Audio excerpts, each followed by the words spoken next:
Hello viewers, welcome Manjit fit and kick channel. আজকে যে ওয়ার্কআউটগুলো করব সেগুলো হচ্ছে প্রতিটাই মোবিলিটি ওয়ার্কআউট। ফার্স্ট ওয়ার্কআউটে আমি দেখো আমার থাইটিকে হাত দিয়ে নিজের কাছে নিয়ে পাটিকে ওঠানামা করছি। এটা হ্যামস্ট্রিংয়ের ওয়ার্কআউট। এই মোবিলিটি ওয়ার্কআউটগুলি তুমি প্রতিটি পায়ে 10 বার করে করবে আর অপোজিট লেগ চেঞ্জ করে নেবে।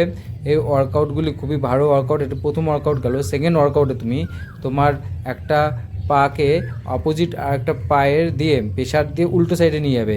এটা করলে তোমার হিপ জয়েন্টের ক্ষেত্রে খুব উপকার হবে, ফ্লেক্সিবল হবে। আর এই ওয়ার্কআউটটা তুমি সেম 10 বার করে দুই পায়ে দুই পজিশনে করে নেবে।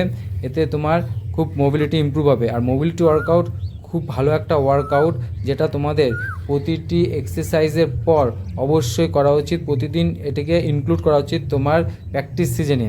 এইভাবে তুমি 3 নম্বর যে এক্সারসাইজটি করবে, দেখো আমার ভিডিওর মতো পাটিকে আমি উল্টো দিকে নিয়ে যাচ্ছি।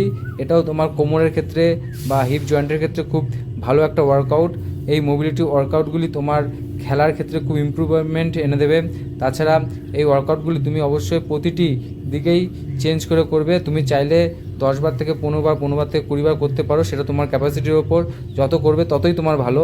আর নেক্সট ওয়ার্কআউট যেটা করছি, দেখো কোমরটাকে আমি আপ ডাউন করছি। এটা কোমরের ক্ষেত্রে খুব ভালো একটা ওয়ার্কআউট।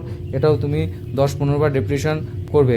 এবার নেক্সট ওয়ার্কআউট যেটা করবে সেটা দেখো, আমি হাতের কনুই দিয়ে পায়ের হাঁটুতে টাচ করছি, opposite hand opposite leg touch করছি। এভাবে তুমি প্রতিটা দিকে 10 বার করে নেবে। নেক্সট অ্যান্ড লাস্ট ওয়ার্কআউট যেটি করবে, সেটিতে তুমি আমার ভিডিওর মতো সেমভাবে বজ্রাসনে বসে নেবে। বজ্রাসনে বসে সামনের দিকে বডিটা ঝুঁকিয়ে তুমি 30 সেকেন্ড 50 সেকেন্ড হোল্ড করবে। এটা তোমার কোমরের ক্ষেত্রে খুব ভালো একটা ওয়ার্কআউট। আর লাস্ট আরেকটা ওয়ার্কআউট যেটা রয়েছে, সেটিতে তুমি পায়ের হিলটিকে অপোজিট হ্যান্ড দিয়ে টাচ করবে। এটাও একটা ভালো মোবিলিটি ওয়ার্কআউট। আর এই ওয়ার্কআউটগুলি তোমাদের ভালো লেগে থাকলে অবশ্যই যারা নতুন আমার চ্যানেলটিকে সাবস্ক্রাইব করবে, তার সাথে লাইক দিয়ে আমার পাশে থাকবে।